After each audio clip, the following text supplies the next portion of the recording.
கூட்டணி குறித்து கண்டிப்பாக எங்களுடைய தலைவருக்கு தான் முழு அதிகாரம் இருக்குது. அதே எங்க நிலைப்பாடிலும் என்ன மாற்ற முடியாது.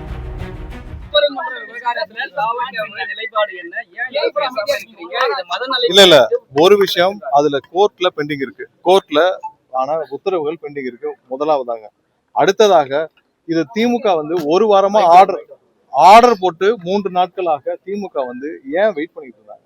வெயிட் பண்ணி ஒரு தரப்புல இருந்து கூட்டங்கள் அதிகமாகுது, எல்லாம் சட்டம் ஒழுங்கு சீர்கட்ட வரைக்கும் அது 6 மணி வரைக்கும் ஏன் வெயிட் பண்ணாங்கன்னு தான் தெரியல.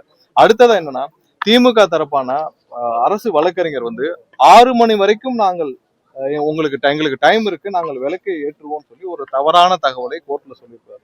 இது போன்ற பல விஷயங்கள் நீதிமன்றத்தில் அவர்கள் தவறான வாதங்களை வைத்தது. ஏன்னா எதுக்காக ஒரு அரசு வழக்கறிஞர் திமுக அரசு வழக்கறிஞர் கோர்ட்ல ஏன்னா நீங்க ஒண்ணு இல்லைன்னு சொல்லியிருக்கணும், ஆமான்னு சொல்லியிருக்கோம்.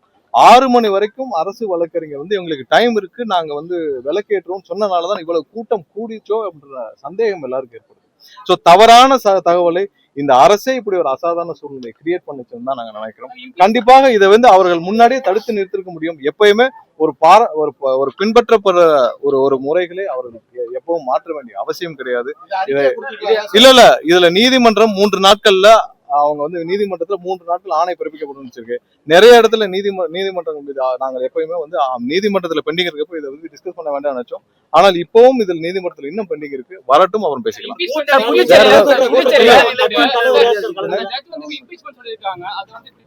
இல்ல நீதிமன்றங்களுடைய விவகாரத்தில் நம்ம தலையிட வேண்டாம், அது வரட்டும்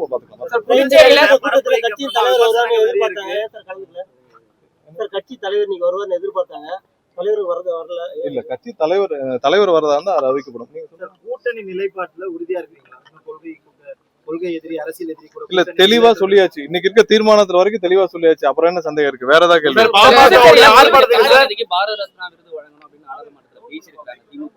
இல்ல அவங்க எல்லாத்தையும் பேசலாம். அவர் வந்து முதல்ல இந்தியா முழுவதும் சர்க்காரியா ஊழல், விஞ்ஞான ஊழல் செய்தவருக்கு பாரத ரத்னா கொடுக்கும் போதெல்லாம் உலகத்துல எதற்கு எடுத்துக்காட்டா அவங்க கொண்டு போறாங்கன்னே தெரியல. அதெல்லாம் உலகத்துல இருக்க எந்த மக்களும் ஏற்றுக்கொள்ள மாட்டார்கள். வேற ஏதாவது புதுச்சேரியில ரங்கசாமி குறித்து எந்த ஒரு விமர்சனமும் முன்வைக்கல. புதுச்சேரியில கூட்டணி விமர்சிச்சு பேசினவரு பாஜகவை மேலோட்டமா தான் பேசினாரு. அதனால மேபி அவங்க பாஜகவோட செல்வதற்கான வாய்ப்பு. நீங்க எவ்வளவு தூரம் நீங்கள் பாரதிய ஜனதா கட்சியோட எங்களை நீங்க ரிலேட் பண்ணி பேசினாலும் தெளிவாக எங்களுடைய நிலைப்பாடுகளை நாங்க பல முறை தெளிவாக சொல்லிவிட்டோம். திரும்ப திரும்ப அதுல கேட்கறதுக்கு ஒன்றுமே இல்லை. பாண்டிச்சேரியிலையும் எங்களுடைய தலைவர் வந்து அது சம்பந்தமாக என்ன பேசணுமோ தெளிவா பேசிட்டாரு. ஒன்றிய அரசு என்ன சொல்லணும்னு தெளிவா சொல்லிட்டாரு. இது திரும்ப திரும்ப நம்ம பேசுறதுக்கு ஒண்ணுமே இல்லை. கூட்டணி குறித்து கண்டிப்பாக எங்களுடைய தலைவருக்கு தான் முழு அதிகாரம் இருக்குது. அதே எங்க நிலைப்பாடிலும் என்ன மாற்ற முடியாது. இல்ல அது எங்க தலைவர் முடிவு செய்வார். இன்று அவங்களுடைய கட்சி சார்பாக வந்து அழைப்புகள் விடுத்திருக்கிறார். கண்டிப்பா எங்களுடைய தலைவர் முடிவு செய்வார். ஏன்னா அது எங்களுடைய கொள்கை, எங்களுடைய இதுலயும் தீர்மானங்களையும் அது ஒன்னாவது தீர்மானம். அதனால கண்டிப்பா குறிப்பா வந்து திமுக அல்லாத கட்சிகளுக்கு தான் அழைப்பு விடுக்கப்பட்டிருக்கு. அப்படி இருக்கும் பொழுது பாஜகவோட இது சம்பந்தமா இது என்ன மாதிரியாக கலந்து கொள்ள வேண்டும், எப்படி ஆதரவு கொடுக்க வேண்டும் என்பதை எங்களுடைய தலைவர் தான் முடிவு செய்வார். ஏன்னா இப்பதான் கொடுத்திருக்காங்க, இன்னும் 5 நிமிஷம் கூட ஆகல. அதுக்குள்ள கொஞ்சம் டைம் கொடுக்கணும். தலைவருக்கு கண்டிப்பாக தெரிவித்திருக்கிறோம். அது சம்பந்தம் முடிவு. புதுச்சேரியில ரேஷன் கடை இல்ல அப்படின்னு விஜய் அவர்கள் பேசுறாரு. ஆனா அங்க இருக்கிற மினிஸ்டர்ஸ் சொல்றாங்க. உங்களுக்கே தெரியும், நீங்க போய் இது மக்கள்கிட்ட கேளுங்க அங்க என்ன நடக்குது. ஏன்னா ஒரே நிமிஷம் ரேஷன் கார்டுகள் இருக்குது, கடைகள் மூடப்பட்டிருக்கு, கார்டுகள் இருக்கு. ரேஷன் கார்டு இருந்தா மட்டும் அங்க ரேஷன் கடை இருக்குன்னு அர்த்தம் இல்ல. ரேஷன் கார்டு இருக்கு, உங்களுக்கு தேவையானப்ப வந்து ஏதாவது பொங்கல் தொகுப்பு கொடுத்துட்டு அடைச்சிடுறது இல்ல. அங்க வந்து ரெகுலரா ரேஷன் கடைகள் இயங்கப்பட வேண்டும்ன்றதான் குறிக்கோள். அதுல நீங்க மக்கள் மன்றத்துல போய் கேட்டாலே தெரியும்.